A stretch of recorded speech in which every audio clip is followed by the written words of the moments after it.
Hello, everyone, and welcome to a new episode of the Gamer Talk podcast. Martin Teichmann is my guest today. Hey, Martin, happy to have you here. Hey, thanks for having me. Hey, so Martin is a lead environment artist at Crystal Dynamics. We had some some back and forth to find the right timing because Martin is living in the States and I live in Germany. So, how's it going, Martin? Yeah, it's pretty good. It's unusually early for me on a Saturday morning, but I'm all good. Yeah, so you don't work on weekends, I imagine. So, what are you doing? Any side projects at the moment, art Yeah, there's related? like there's always something going on, like some small Yeah, side projects. I'm working on Unreal 5. I'm working on a little bit on like an medieval city builder village style scene right now. Just okay. it's the fun for it. And then I also have like my antique shop that I still want to polish up a little bit more. Maybe make a Yeah. video in the near future. Um, Okay. Cool. Like something like a tutorial or like a complete overview how you build um, stuff. I'm not sure about a tutorial because that's not my strong part. I know that I kind of Mhm. would probably need like a year to record to record like an detailed video tutorial out of it. But yeah, you never know. Maybe I'm get inspired and I want to do it. But there's so much awesome content out there already, so I feel like I can't add anything to that. Um, but yeah, I think I want to kind of just make a little kind of walkthrough, kind of scene to show all the details that I made for this Mhm. scene. Just create that. Okay. Not that I spend so So much time making it. I kind of want to also kind of make sure that I present it in a really nice way. uh, And there's uh, always something to polish. There's always some corner you find it's like not up to quality, or like you have ideas and you want to add more things. So so like a little breakdown of how you did specific parts, how you did some material work, how you did some Mm, lighting. actually, more like a little, like just a walkthrough in terms of like I'm creating like a nice gameplay camera if that's a field and Okay. everything. Like Mhm. more like Mhm. nice presentation. Maybe showcasing some detailed shots of some of the um, world building or detail assets, but it's more like a nice kind of walkthrough. Nice. Cool. So yeah, you have been around in the games industry for quite some time. I'm just going over your LinkedIn again. You started out 2007. Is this like valid? Yeah, no, that's right. Yeah, damn, it's really a Oh long man. time ago already now. Yeah. Um, Yeah, that was like my very first job in games when I went to university in Erfurt, like in East Germany somewhere, like ages ago. There was like one game studio in Erfurt. And it was like really small. I think it was like 5 people at the time, and they were doing a point-and-click adventure game. And Uh-huh. I basically kind of joined them as like after my study times, like in the evenings, afternoons. I would just come there, go there, and help them build some of their backgrounds in 3D Studio Max. It's like quite a while ago, yeah. And I think the same year I also had an internship at Deck 13, Ah, working on yeah. They're Venetic. still around. Hmm. Yeah, yeah. And I think they're doing pretty well. They just released Atlas Fallen. Yeah, yeah. So yeah, speaking about that, so you have some kind of you're now in the industry since 15, 16 years. So how can you like say how is it back then? What was like the main difference to compared to today overall, like in the games industry, but also in game development? Oh yeah, I think that's a good question because one thing that also kind of plays into that is because I kind of changed from working in smaller studios in Germany and now working in like larger studios in the United States, and I Mm, feel like there are like some differences, like budget wise, maybe also like don't want to say talent wise, but I think in the US there's more like more experienced people around. Like that's something that hmm. I noticed when I changed when I moved to Naughty Dog or Rocksteady, that it was like more people that are like in like a slightly older age. Not just everybody was in their mid early 20s anymore. Like now we had like people that Yeah. had kids and were like in their 40s, because it's Hmm. like I think a little bit more serious.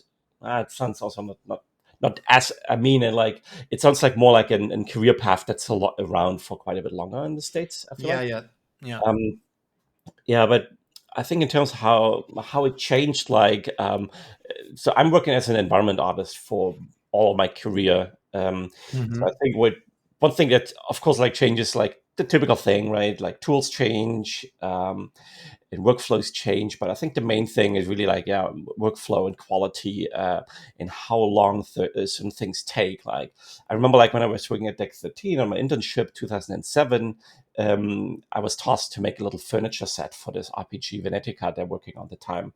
And I made like in a week, I made like a set of like chairs and tables, wardrobes and stuff. And Hmm. nowadays, I mean, if you would model everything, it would take a week to just make like a good Yeah, chair yeah. or Way something, more because you need, detail. Hmm. yeah, you need to do the high poly, and then you put it into substance, and um, of course you have to bake everything down. Maybe you even bake it in marmoset. Like there's Hmm.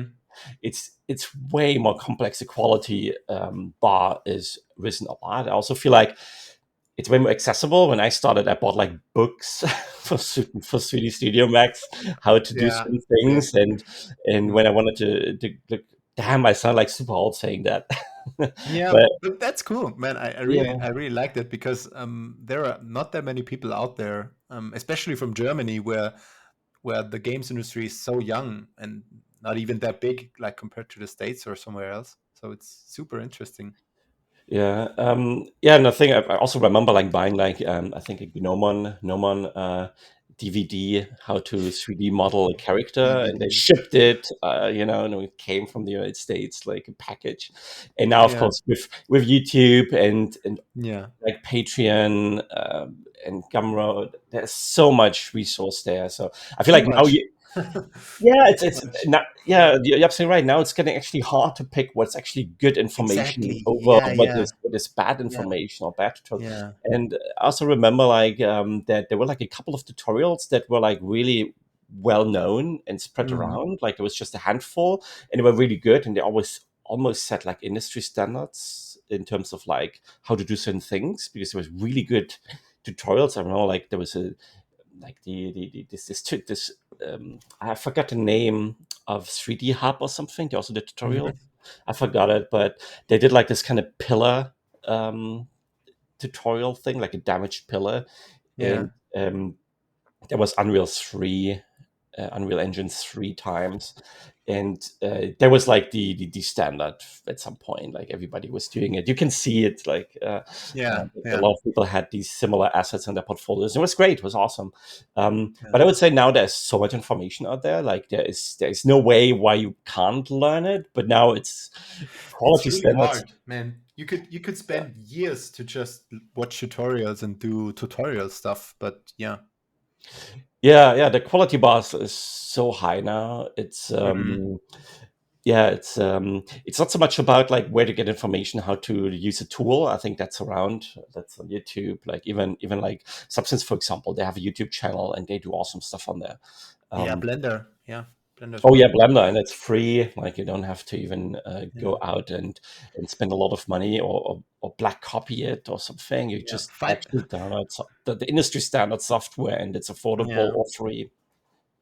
So even for me, like I'm a Maya guy and I wanted to learn Blenders for some quite some time now, and everyone is telling you to get add-ons for stuff.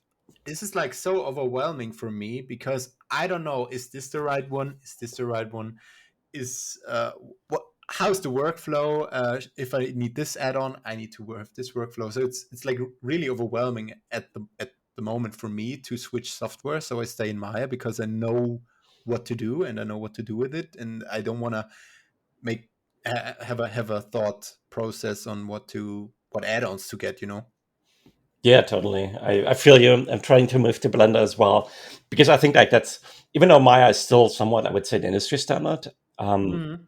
and it's still like somewhat what everybody kind of knows, like in a professional area in games. But I think Blender is just a better tool. Yeah, They develop that's true. it way quicker. The feature it comes with, it's just like you have to kind of rip off the band-aid and just jump over. And I'm still haven't done it because, like it's always the same thing, right? You're in the middle of a Mm. project, you want to get Mm. your work done, Mm. and learning a new tool, it kind of sets you back by maybe a couple of weeks, and it's really hard to kind of start just doing it. And then you switch back to the tool, and it's happening in this, it's getting done.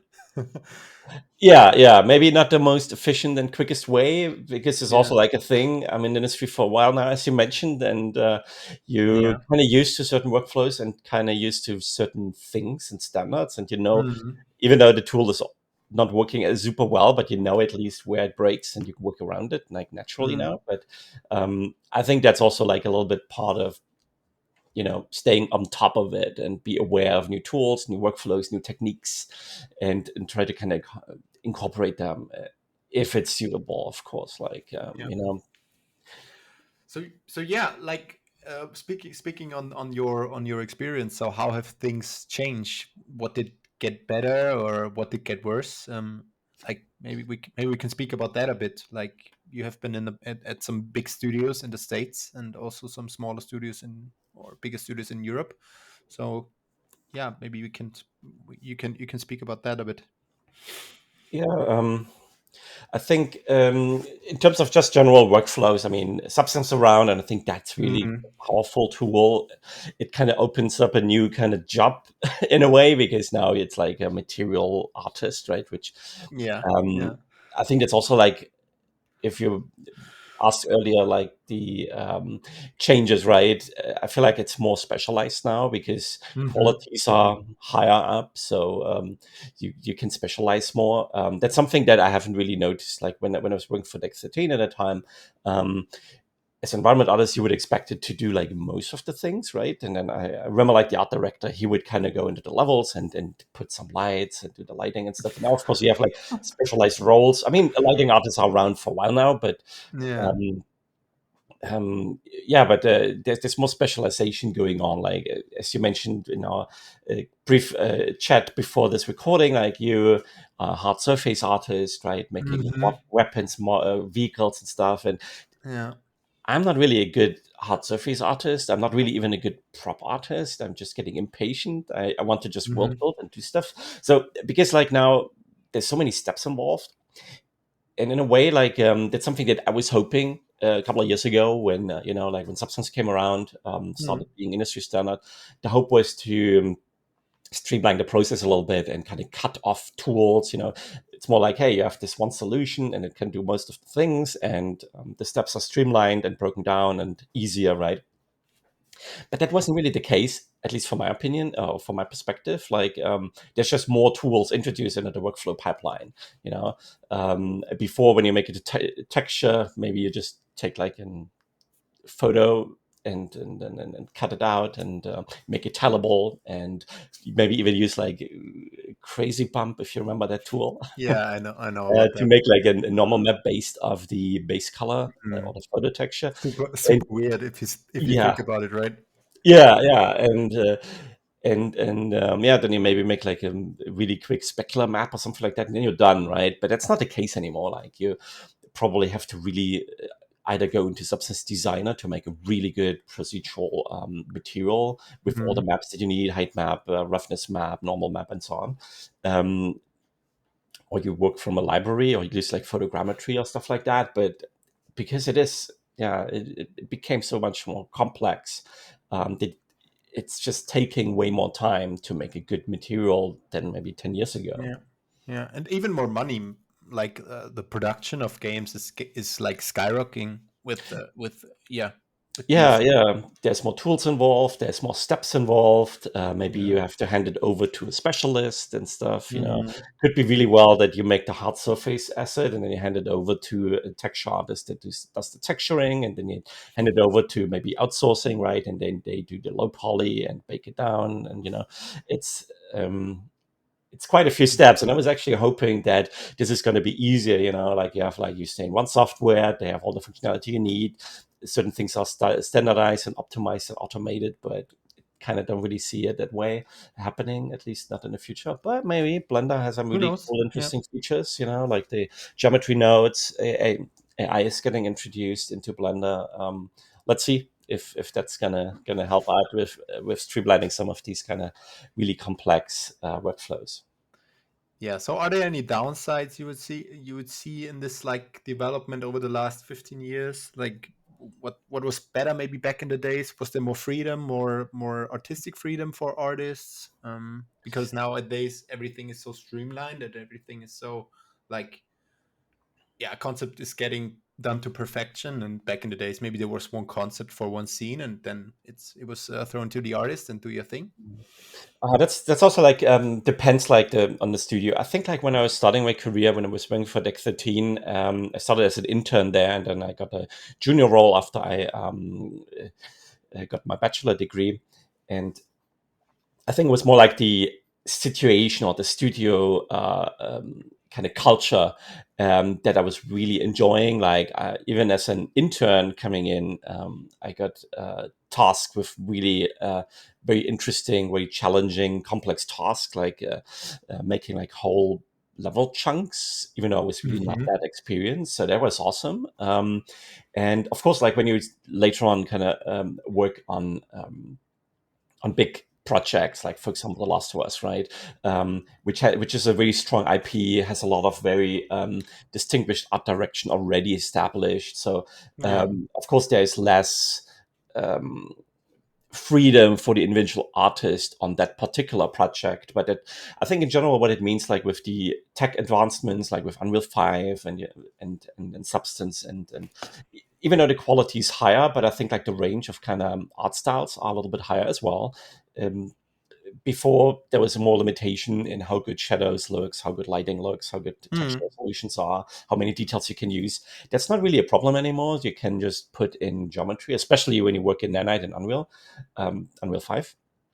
Um, so I feel like now there's like a lot of creativity out there. Like you can make games that I mean, you can literally make a game that looks like Quake 2, right? I mean, the Quake Mm-hmm. 2 remaster remaster just came out. It's a good example right now. Yeah. But Yeah. you can make games that look like this. You can make games that obviously look like super photorealistic. You can make super stylized games, very toyish looking, and I think that's great. When you look back 10, 15, 20 years ago, then there was like more or less like these kind of art styles. Like everybody would do similar things because the tech was very limited now, was very limited back then. But now it's like that's not really the limiting factor. Now it's more like the creativity, and of course quality is expected now. You can't do a game anymore that has like major, I don't know, flickering shadows anymore or something. It's just not accepted, or runs in 20 frames, which was maybe okay a couple of years Mm. ago on Yeah. PlayStation 2 or so.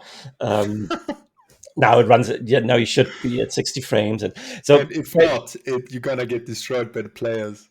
yeah, It needs that's to run at 60 frames. And yeah, yeah. it's a valid point. Yeah, but Yeah. Yeah. yeah, Crazy. So yeah, how was it to work on The Last of Us 2? Like, how was it for you? Is a yeah, is it's a a great is a project. experience? Yeah, it was a great experience. Yeah, it was. Um, yeah, well, how to put it? Like, it's really interesting. Like project. I mean, at this point, I was already at Naughty Dog for quite a few years, and I worked on Uh Uncharted huh. 4 and Uncharted Yeah. 4 Lost Legacy, and Yeah. so I knew the tools Mm-hmm. pretty well. Yeah, so it was a really awesome project. Like being able to work on. I had like one big level chunk that I worked on for almost the entire time of my assignment, like Huh. 2 years. On that there was a lot of work. Yeah. um, because again, yeah, you have to hit the quality standards, especially Naughty Dog standards, and Mm-hmm. especially the Last of Us fan base, Yeah, and they what's expect something. expected. Yeah, Exactly, and but it's also a good thing because it kind of pushes you as well. So that's true. Yeah. that's a Yeah, really a good and thing. it was a fantastic game and a fantastic looking game. Yeah. Yeah, and of course it's like a big team effort. Like when I say Yeah, I true. worked on my level for a couple of years, there was like a designer involved. There was like different texture artists involved. Different lighting artists involved, and all the assets they were like outsourced. I mean, assets, props. Most of them were outsourced, so Mm, yeah, yeah. there's a Yeah. huge team effort in order to kind of create Cool. that. Yeah. Yeah. So yeah, let's speak about your typical workflow for environment art in general. Like, how do you when you start a new environment? What is your like? What are your go to steps? Yeah. Yeah, like if I can do like whatever, like when it's like really my personal project kind of thing, then of course like I start with like an either an idea or like I'm inspired by a game or like something that I find like fascinating, or maybe I want to explore a little bit. I think for the antique shop, which is the last kind of personal project I was Hmm. doing, Hmm. um, the, first of all, I wanted to kind of experiment and start looking into Unreal 5 that just came out. And also Unreal comes with it comes with Quixel, which is like this Quixel Megascan. It's a really nice library of photorealistic 3D scanned assets. And um, down here in Orange County, I'm living in Santa Ana, and it's really close to the city of Orange. And there's like this orange circle, it's like a big roundabout with a couple of like a lot of shops, coffee shops, and a lot of antique shops around. There's like Hmm. at least five, six of them down here in this particular kind of city center. Um, and it was like exploring these. At a time a few of them, because it's always fun to walk through them and find like all these kind of vintage pieces, and maybe you need something for decoration purposes. So and walking through these kind of dig shows was really like really cool, because I thought like, well, maybe with like mega scan stuff, I can just make a shop like that, and make like a little scene with really cool assets and really nicely decorated and arranged basically. Hmm. um, and I also remember like this years ago. Before that, I remember like I was playing Uncharted 3. There was like I think came out 2011, I think. Hmm. Um, and I remember when I was playing it, there was this one room relatively early in the game where you get into this room and it's filled with like this kind of props, with like antiques and stuff. This little puzzle room, but I was like blowing away. I was already working in game industry back then. I was like, wow, how did they do that? There's so many detail, like so many Hmm. assets. And again, it was like the time where it started to get more complex. We have to break down assets and make high poly, low poly, and all that. So that was like really a very expensive room, and this was still in my head. It was like, wow, I want to do something like that, where people kind of, when they see it, it's like, wow, impressive, look at all these pieces and props and assets. So we can do a lot of awesome storytelling just putting vintage pieces together in one room. So that was like the main idea. And so yeah, that's basically like the very uh, high level beginning of the building up this scene. Basically, like it was like, yeah, a little bit inspired by my environment, by actual environment here, by these Hmm. actual shops. And then also like the reason was like, oh, there's a new tech out, I really want to explore it and play around with it. So let's dig into that. Yeah, so that's like the initial idea, the initial spark. So usually I start with something like that, and yeah, then I start working on a block out. Really rough, like just create spaces. In this particular case, for the antique shop, this was more or less like a room or two. How to connect it, like what's the footprint of the room. Maybe there's like elevations in the floor to make it a little bit more interesting. Where do shelves go? Where's the cashier go?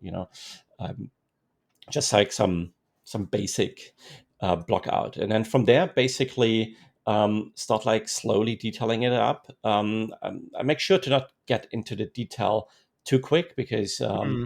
it's always easier to kind of move big things around, and when you add trim and bevels or whatever too soon, then it's getting a little bit more difficult to move like stuff around. And especially for this antique shop, I think I had like at least two or three times where made it smaller, the rooms, because I noticed like putting shelves in, like again block out shelves with just like a couple of boxes, simulate like how many props I may need for filling these up. I realized that I need thousands of them. That's not gonna work. So I made it smaller, to instead of two shelves, there's only one fitting, and it's better to have like one shelf that is nicely filled with detail than having two that's like just copies or so, or half empty and stuff like that. So So you uh, got lots of assets from Quixel.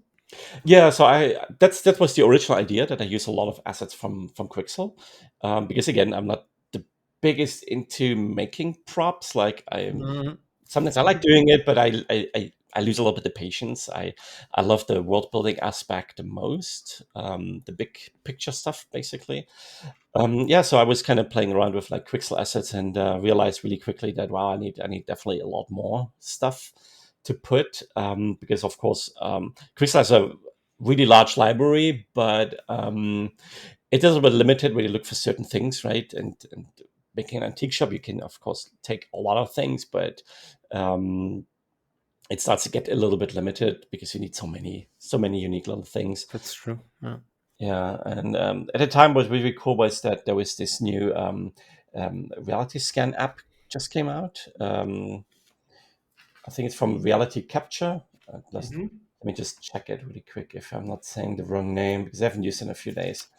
Um, yeah, reality scan, and that's basically like allows you to use your phone, um, the camera on your phone to just 3D scan using photogrammetry. So I started doing that and got a couple of nice results. Maybe not the best, not on Quixel standards, I think, because it's a bit limited with the camera on the phone, but it's still pretty good. So I was scanning a lot of props and assets, a lot of items that I had sitting around here, and I was traveling back home to see my parents in Germany, and I was going checking out some of their uh, items they had in a basement and scanning Hmm. as well. So it was kind of fun, and a few of these assets are made it back into this antique shop kind of thing, just to filling up the library with nice props. I think overall I had like almost 40 pieces that I scanned for the game. That's Um, cool. That's super cool. but not for So the there are game, for the some project. Yeah, German props in as well. yeah. There's like a German, super old school German coffee tin can. Yeah. Oh, nice, nice. Yeah, I will link all your portfolio stuff in into the info box. So feel free to check out Martin's portfolio. It's super cool. So when does the lighting come into place? Like, is this something you will do at the end, or are Um, you already in the process Yeah, already in the trying out process, stuff? like even already in the blockout phase, when I have like the when I was blocking out the rooms for the scene, that's where the lighting already comes in. Simply because I have to know like how the light roughly bounces around, especially in Unreal 5, where it's all like more or less real time with Hmm. Lumen. And you want to kind of know where areas of interest are. Like you want to kind of guide the player or the viewer's eye to certain areas. So you want to make sure that the light hits these areas. Um, so that's like something that I would consider for the blockout. Of course, not the final. Like tweaking light is something that you can do till very last minute, and probably can go into it right now and keep tweaking the lighting a little bit because it's always you can always make it better and Hmm. a little That's bit true. up. Yeah, Yeah. that's really important part. But that's why it's also important to get it in early to see how it looks. If there's like two dark corners, or if there's a dark corner, maybe you don't have to kind of put too much detail there, right? Yeah. Yeah. Lighting never ends. Yeah, for sure. And when do you say like the environment is done? Where's like where's the pinpoint you can say that I think this environment is good to go now. I think I Yeah, yeah. yeah. Usually that happens when the deadline's up, and Yeah, yeah. for my personal projects, I kind of at some point set myself a deadline. I'm saying like, okay, one more week or 2 more weeks, Mhm. because you can fiddle and tweak on it forever. Like at least that's for me. And I think I for guess lots of most, artists. yeah, I think for Yeah. most artists, it's pretty good. And sometimes it's really good as well, especially when you don't have too much time pressure. You can also kind of abandon it for a month or 2 or 3, and then come back to it with a fresh eye Mhm. and notice now all the things that you may have not noticed before that. That's my hope. What I'm doing with the antique shop, like I have it on a pause right now. I mean, I posted screenshots on my art station, so that's awesome.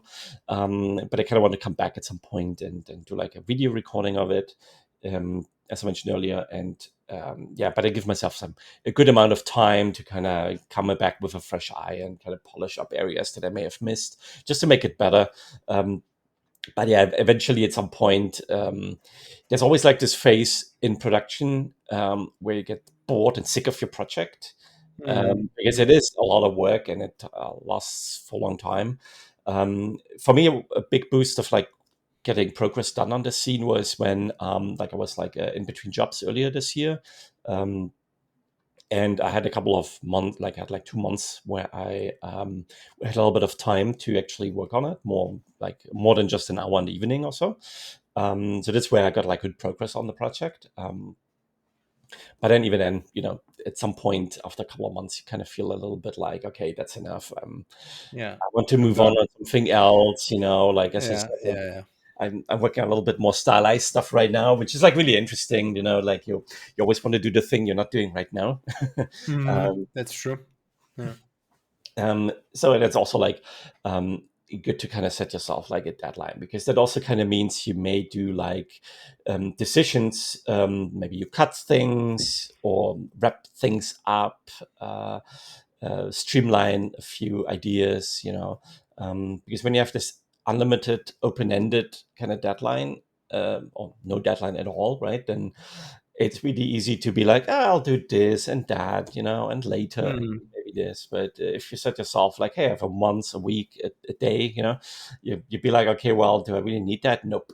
Let's just remove it, or come up with like easy solution, like more clever solutions on the things. Like, hey, do I need to make a unique prop for this particular scene, or can I just reuse a thing and scale it a bit around, and then maybe put three other props on top of it, and then it can bash more cleverly, I guess, without Mm. creating too many new unique things. Yeah. True. Yeah. So, like, let's go into production for a bit. So, when you have a when you have like a given game design level, like there's a given level design for an environment, let's say. So, how is it for you to find the right balance between level design and environment art, so you're not that limited into like art direction, and also you keep the standards of the game of the level design? So, where do you find the right balance in that? Yeah, I think the most important part is to really closely work with the level designer Mm-hmm. on the level. I think it's also good to be involved early on, like to come if they're not coming to you as to you as environment artist. It's always good to kind of go to design and kind of interview them, ask them a ton of questions like, hey, this wall, this block that you put there, is this really important for your design, or is this like something that was added for like artistic purposes? Like sometimes there's a box there that could be anything, a rock, a house, it just added to be like a wall. Sometimes it is really important that it is a house because there's like a enemy in there or something like that. But it's really important to kind of figure out what are the absolute important bits that need to stay really close, really similar, like lines of sight, cover objects, paths, Mm-hmm. all these kind of things. Maybe there's a puzzle and the hint is in a certain area of the level, and you need to kind of make sure that the player can find and see the hint from certain perspectives.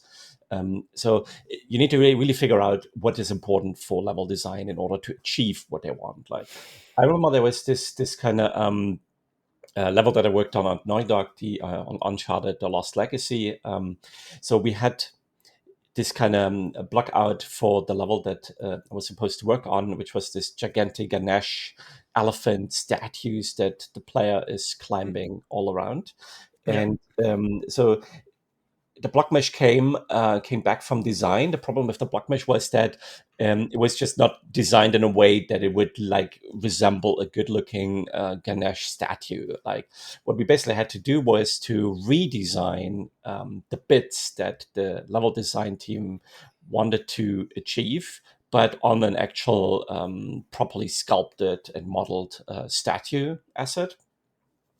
And at the end, it was not important that all the proportions were exactly how level design blocked it out, because they were not after like they didn't want to do art. They wanted to kind of make sure that the beats are right, that it feels good, that the flow of the level feels good, and we had to basically like just remap it onto the new asset.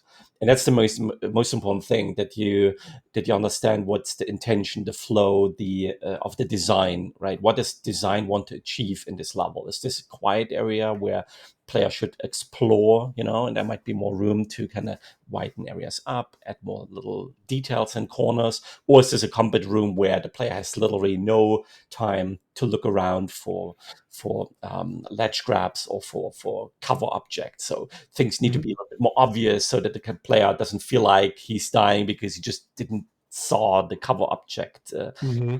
in between all the other objects. So that's like the important part, to be like really communicate with design, right, to find out like, okay, what's the super important part, what's intended, and then kind of be able to work around it. There might be areas where you need to have a cover object that needs to be a box and Yeah. needs Yeah. to be in the middle of the room. And sometimes it is what it is, right?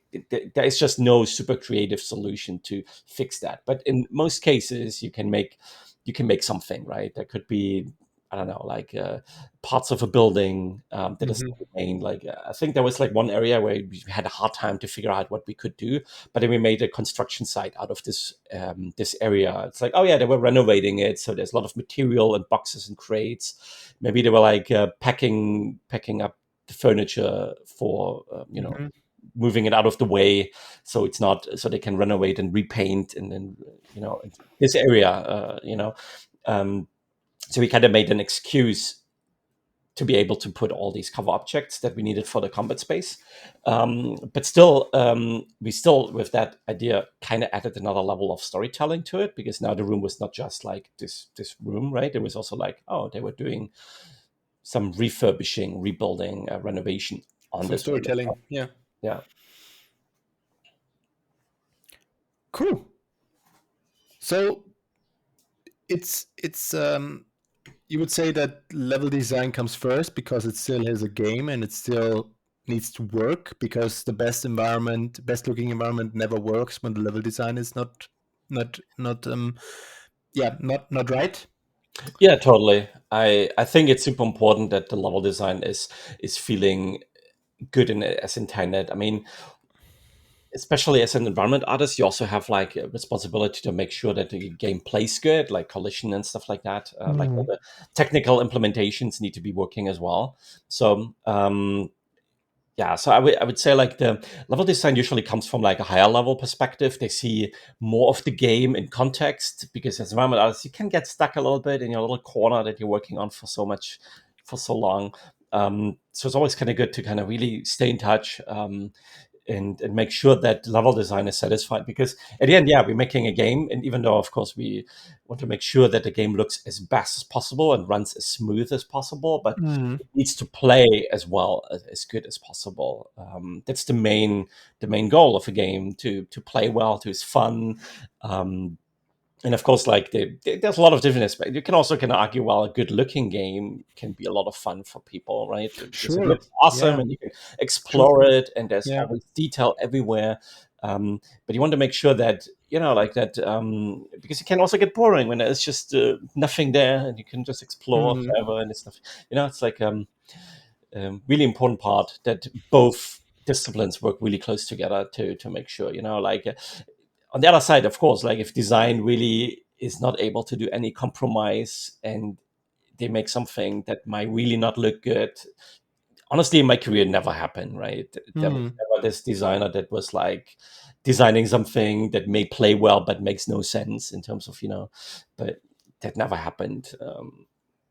And usually you can make sense out of the block art. Yeah. So you are a lead environment artist. So is this your first like real lead position? Have you been leading before? I was a lead briefly at a startup, but I Okay. think that doesn't really count, because it was a really small startup, and you wear a lot of different hats in that. Yeah. So it, Yeah. it felt more like I was doing like a lot of different things. So now in like a more like renowned established company, taking over like a lead role feels more like an actual lead position to me Hmm. than in a startup role. Okay. So what does it take to become a lead artist? Because I think that's a really high step up from you starting out as a normal environment artist. That's a good question. I more or less stumbled into that, I feel like. Uh-huh.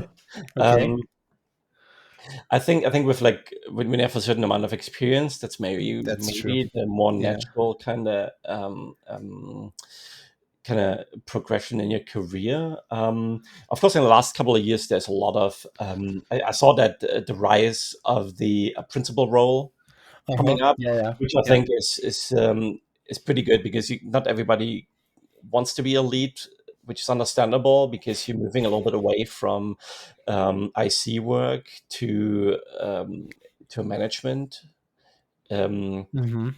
which is something that I kind of wanted to try out for a couple of years now because I'm kind of interested in these aspects.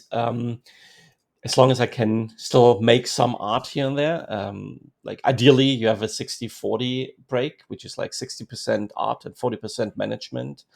But it's not true for every role. That is probably is also Yeah, dependent on where you are in your project, in your that's true. pre-production or Mm. main production or polishing phase. That may change as well. Yeah, but so far I'm enjoying it. It's definitely different. A lot more meetings, but Yeah. kind of awesome to be like involved in a lot more different things, which I think is pretty cool. So you have a bit more like even bigger overview over the project, you would say? Like, I think so, yeah, because like I have more touch points with other department leads, which was handled by my lead in the past, hmm, most cases. So now that's like quite interesting to see. Also, like yeah, depends of course on the project as well, like how big the project is, where you are at the inside the project, like what kind of phase. Um, yeah. So I would say like maybe in production there is even more art to do, right? There is more art for you as well as a lead.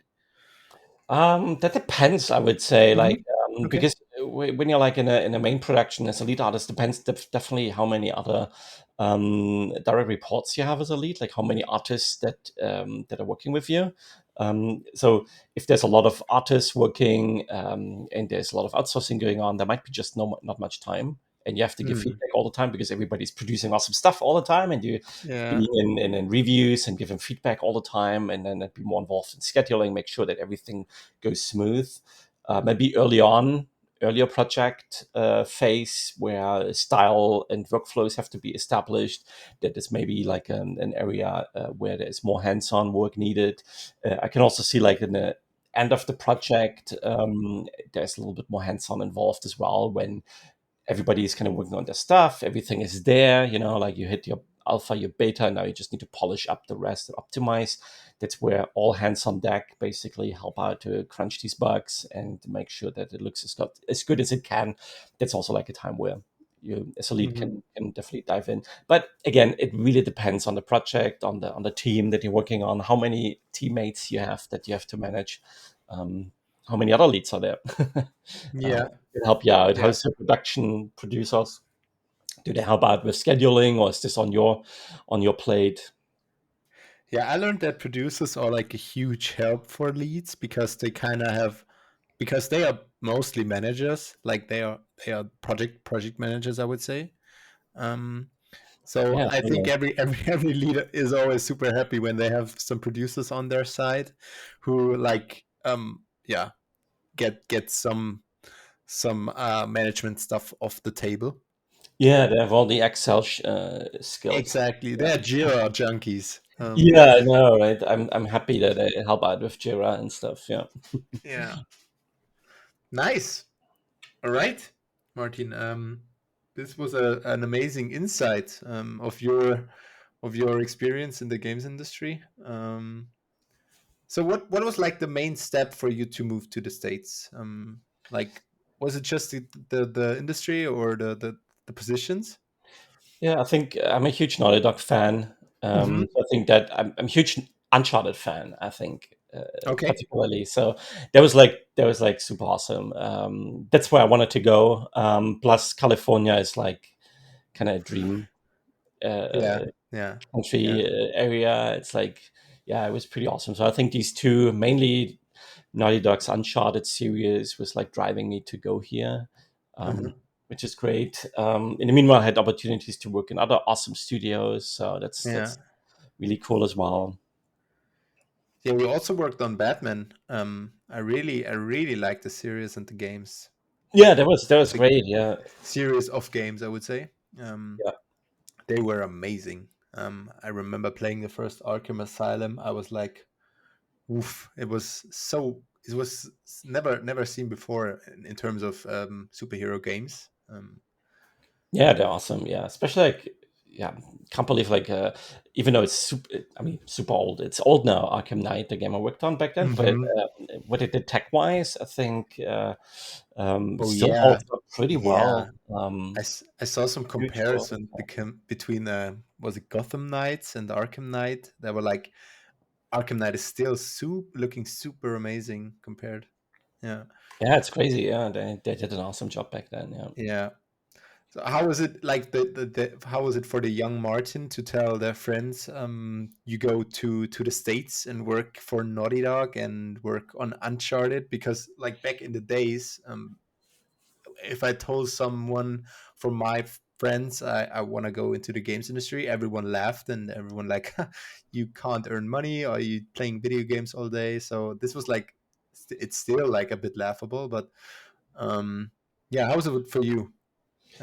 Um, Yeah, I think, yeah, for me, I think it was like I didn't really realize it till I was there in the uh-huh, office. There's uh-huh. this moment I still remember. Like Noidak has like this awesome wall with this big like logo, like this dog paw on Oh the yeah, wall. yeah, yeah, yeah, And I remember like I was already a few days working there, and I was like, coming in at some day and I see the logo, and it's like I had to kind of smile. It's like, wow, I'm really here. yeah. Because it took also a while to get like the application process in, Mm, the mm. art test in, and especially the visa took a year to get the visa working. Um, so That's finally crazy. I was there, and it was like a really awesome experience. Yeah. But I can't really recall too much about my close friends. I think because I guess the thing was that this whole thing, because the visa was in the making for so long, there was not Uh-huh, this moment, hey, I'm going. It's like it was like for a year or for years. It was literally like, hey, I'm going to Dog. It's happening at some point. uh-huh. I'll be going. That's um, crazy. I just had to wait for all these kind of paperwork, like the visa stuff. And so I think it was not like this moment. It was more like a long process, And I think I was working at Crytek when I started working on this art test. So Hmm. my Hmm. whole Rocksteady time was in between already.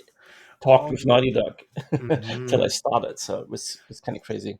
So Rocksteady is in the UK. Yeah, that's So right. Yeah, they're in you London now. already moved. So you already moved from Germany to the UK, and then you Yeah, went yeah, from the that's UK right. to the States. Yeah, yeah. Okay. So how was Crytek back then? Because I worked at Crytek as well. I think lots of things changed. I worked on the Hunt. It was like Mhm. you worked on Crisis, right? Yeah, I worked on Crisis 2 and then Crisis 3. Yeah. Okay, so Canada Run Crisis. This was always like I remember as a kid when Oh like yeah, totally. Yeah, PC yeah. gaming was coming up and like PC Master Race was coming up. It was always the joke with Crisis and how they like push the technical limits. So I'm pretty excited what they are planning with number 4. Oh yeah, absolutely. Yeah, I'm stoked about it. Yeah. I mean, yeah, also like when I worked at Crytek, CryEngine was a big thing. I think they were Oh like yeah, more like yeah. competing with Unreal at the time. I think it Hmm. was still like a little bit the underdog because Epic already at the time with Unreal 3, they put a lot of kind of effort and money into their licensing. And Crytek was doing it a little bit more like, I would say, in air quotes, on the side. They were mainly doing games, so they did it like the old school way, right? Like like how id Software did it. Like, hey, we made a really awesome engine, but we make Hmm. it to make our games. But if you want to license it, here you go, right? And Yeah. even though Yeah, Crytek not really. had a Sorry, nice go ahead. licensing department, Yeah. I think it was still like a little bit like not as big budget wise as maybe Unreal was, but especially like on Crisis 2, there was a big push for licensing Unreal, the CryEngine more. Um, there was a rise for Xbox One developed. So at the time, like Crytek was really like this big kind of AAA game studio, the only one in Germany at the time. Maybe Hmm. Yaga was there, but Crytek was Yeah. really like the yeah, kind of company where you wanted to be when you worked in Germany on games, because On they had games. awesome tech. I really liked Crisis One. I really liked Far Cry. I played both of them when they Oh came out. yeah, I did Um, as well. Yeah. yeah, so they were like great shooter games, and I think Crisis Two was good too. Yeah, so it was fun. Like you really can tell, like they really were like there was like the pinnacle, I guess, a little bit like Crisis Two times. Yeah. where they were really like pushing for yeah for for tech. Yeah, and yeah. yeah. So that's the reason why it's will be super interesting what they will do with Crisis 4, because they had such a, I would say, such a idle between 3 and 4. So because Yeah, I let's saw see. Yeah. they are hiring like crazy for this title, so I imagine this will be like super big. Yeah, like I think this we're coming back at the earlier question where you asked like what's the Mhm, difference. I feel like with Crisis One, uh, mhm. maybe two and three, like two and three, like this is where you can tell, okay, wow, now production is getting really expensive because now quality Yeah. bars are so high. Like I think with Crisis One, there was like the time where you can actually make a game and it can look still really really good with good tech, but now on top of that you have to have really good art direction. Not saying that Crisis One has not good art direction, it has. I think it was a great idea with the frozen jungle and stuff. But I Mm, think Crisis One was a little bit more done, I would say, like in air quotes again, a bit more classic, old school kind of thing, where they low poly model a rock and then you put it in the engine and it looks good, but that kind of changes where you make like high polys and bake it, and there's so much work needed in order to make it really really good. And so now that's why I'm like super curious, like how Crisis 4 is gonna look, because Unreal 5 is out, which is an awesome piece of tech. So let's see how the latest CryEngine is looking. I'm pretty yeah. sure they can make a really good looking game. It's just like, yeah, standards are so high now. Like, I Mhm. think it's really hard, like what Crytek did back then on Crisis One, where they were like, wow, they're ahead of the time by years. Yeah, Um, absolutely. I'm not sure if we can do this It's anymore without it's having super a hard, I massive can imagine. budget. Yeah. Yeah, so that's like super interesting. But Crysis is like this franchise, right? That kind of sells with, or was like known for its tech power and awesome Mm, graphics quality. So let's see. So that's why I'm so curious about it. Like, what can yeah. they do with modern tech and modern production, in order to kind of try to re-achieve this kind of standard? Yeah. Yeah, I'm also super interested how it's gonna look. But I think we have to wait some more years, I imagine. Yeah, for sure. This would take some more time. Um, yeah. Awesome. All right, Martin. Thank you so much for taking the time on your early Saturday. That's Um, not so early anymore, but yeah, thanks for having me. it was great. I will put all your information in the info box. Um, Thank you so much, Awesome. and take care. Bye Awesome. bye, Thanks. Martin. You too. Bye bye.